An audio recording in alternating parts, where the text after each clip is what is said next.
जय माता दी भक्तजन हो. मी तुळजाई भक्त निखिल भाऊ तुमचं माझ्या यूट्यूब चॅनलमध्ये खूप खूप मनापासून स्वागत करतो. तर भक्तजन हो, मागच्या 2 दिवसापूर्वी आम्ही गेलो होतो अक्कलकोट, गाणगापूर, तुळजापूर आणि येरमाळा या देवस्थानांच्या दर्शनासाठी. तर तिकडे गेल्यावर आम्ही या देवस्थानाचं दर्शन आम्हाला कसं झालं, तिथे गेल्यावर आम्ही कुठे राहिलो यासंबंधित मी एक छोटासा व्लॉग तयार केला आहे. तर तो तुम्ही नक्की पूर्ण पहा. चॅनलला सबस्क्राईब करा आणि व्हिडिओ आवडल्यास लाईक, शेअर्स आणि कमेंट नक्की करा.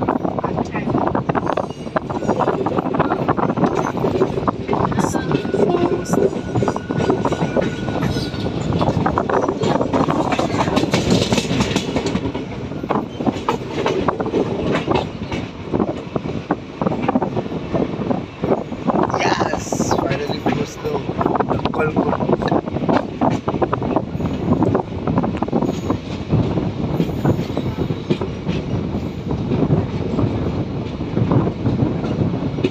अक्कलकोटला उतरल्यानंतर आम्हाला लगेचच आमच्या गाडीने रिसीव्ह केलं, जे आम्ही आधीच बुक करून ठेवलं होतं. आम्ही टोटल 2 गाडी केल्या होत्या, कारण की आम्ही माणसं टोटल 12 माणसं आम्ही एकत्र या दर्शनासाठी चाललो होतो. लगेचच आम्ही आमच्या रूमवर पोचलो, जिथे आम्ही राहणार होतो, जिथे फ्रेश वगैरे होऊन आम्ही दर्शन यात्रा सुरू करणार होतो. तर चला तुम्हाला एक छोटंसं टूर देतो.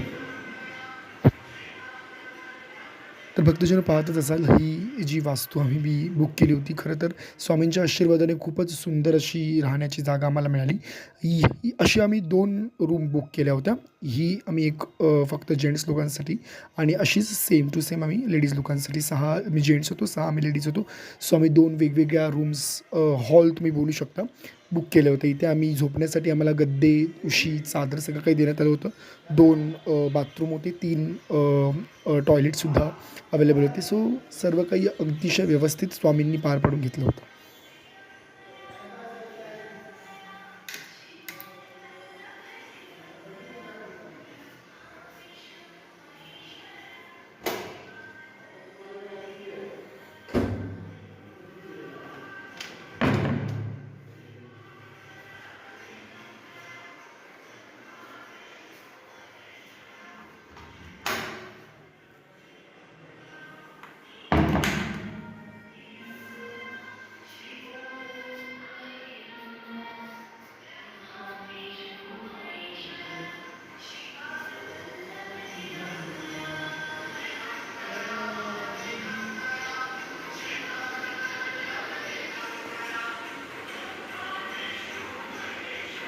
तर भक्तजन सर्वजण फ्रेश वगैरे झालो, तयार झालो आणि आम्ही निघालो आमच्या दर्शन यात्रेसाठी. सर्वप्रथम आम्ही गेलो अक्कलकोटमधल्या खंडोबा मंदिरामध्ये, जिथे स्वामी समर्थ महाराज सर्वात प्रथम प्रकट झाले होते, जिथे त्यांची आणि त्यांच्या परमशिष्य चोळपांची सर्वात पहिली भेट झाली होती.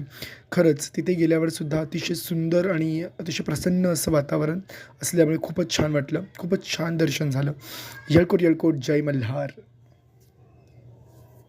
तुम्ही एक गोष्ट प्रकर्षाने लक्षात ठेवा भक्तजनो, जेव्हा तुम्ही अक्कलकोटमध्ये स्वामी समर्थांच्या दर्शनासाठी येता, तेव्हा अक्कलकोटमध्ये स्वामींचं दर्शन घेण्याचा क्रम अतिशय महत्त्वाचा आहे. सर्वात प्रथम तुम्ही इथे जिथे स्वामी प्रकट झाले अशा या खंडोबा मंदिरात यायला हवं.